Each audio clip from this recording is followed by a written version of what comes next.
What's up everybody and welcome to another Sneaky Sasquatch video. And in this one I decided to do a quick test here, something that I was really kind of wondering about, and I haven't managed to test this out just yet, but I'm pretty sure there's gonna be different type of prices that I'm gonna get here. I just don't know exactly what the difference really is, and if this challenge right here, if this method of making money is really worth it. Me personally, I'm gonna say right now that I do not think that it is, because it takes way too much work and way too much time. So maybe you might want to do something else while you're at it. But that being said, let's just jump right into it and explain what I'm about to do here.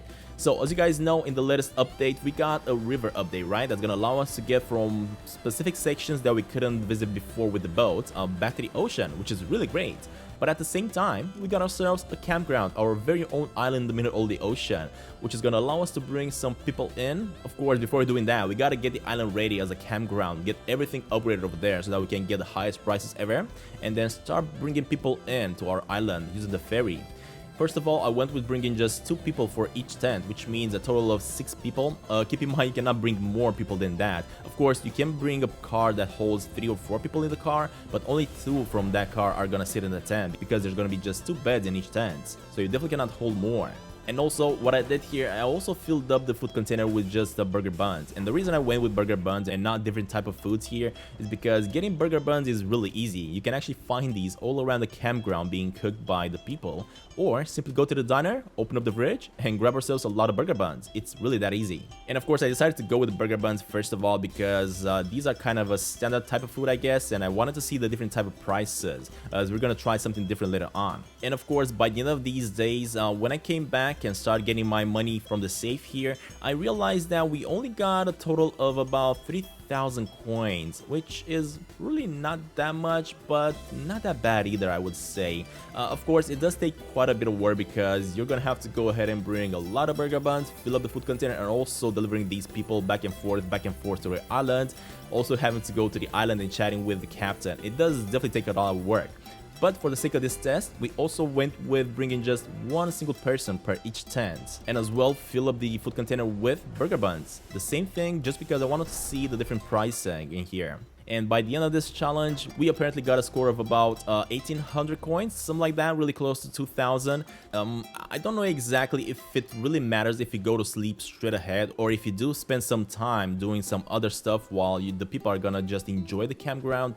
They're gonna eat more or not. I don't really know if that's gonna happen or not, but as you guys can see right now, there is a difference, a slight difference in pricing, about 1,000 coins if we're bringing only 1 person per tent or 2.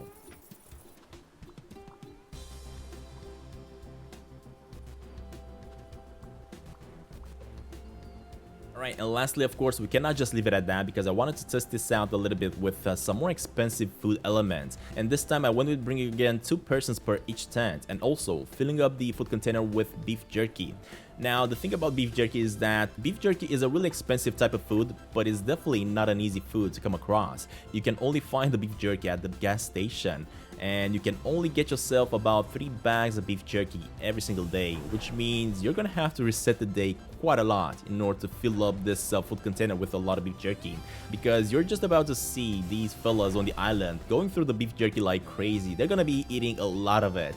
And by the end of this challenge, after we spend about 7 or 8 days, depending on how long they want to spend on your island, of course, we are gonna get a score of about 5,500 coins, which of course is the highest score that we got so far. But comparing it with the burger buns, this is a difference of about 2,000 coins. It is of course significant, but I'm wondering if it's really worth it. I would definitely think that if you do decide to go with getting all these beef jerkies inside the trash and selling them to the trash bear, you might actually get yourself many more coins rather than just 5,000, or I should say rather than just 2,000 extra on the campground here. So I'm definitely not gonna recommend this strategy, and mostly because it takes way too long in order to just go to the captain, chat with the captain, activate the ferry so I can use it, so that next day you can go ahead and bring some people to the island.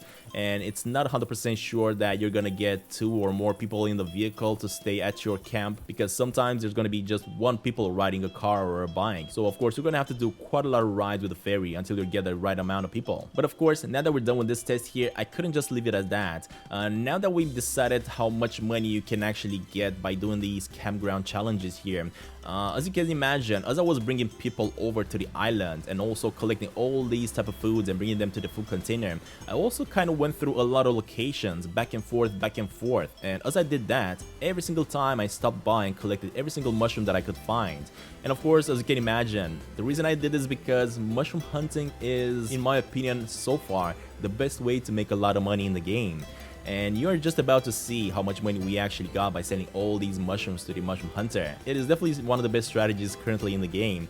And if you do decide to go with the money making strategy by simply using the passive mode and using this island campground at your advantage, while you're waiting there, just keep on looking for mushrooms as you do. And also make sure your puppy is going to be with you, because he is going to help you find some truffles that I personally managed to find. And they did manage to get me quite a bit of coins here, as you're just about to see here. And that being said, guys, thank you all very much for watching this short Sneaky Sasquatch video. If you all enjoy these type of Sneaky Sasquatch videos, let me know down in the comments below. Make sure you leave a like as well, as that's going to help the channel quite a lot. And keep on watching to the end here, just to see how much money we actually got by simply selling mushrooms. Alright guys, stay safe out there, and I'll see you all in the next one soon. Bye!